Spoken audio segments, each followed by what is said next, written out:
tutorial I'll teach you how you can do events planner or how you can track or plan your events in monday.com.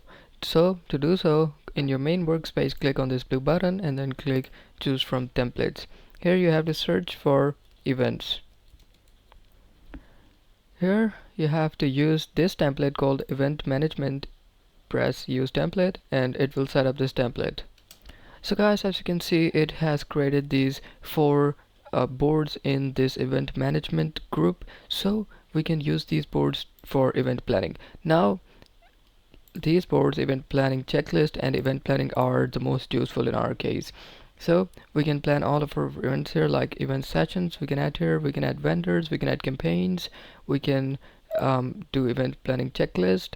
So we can use this template to manage all of our events, and we can plan our events like kickoff, checklist, budget and tasks, event schedule.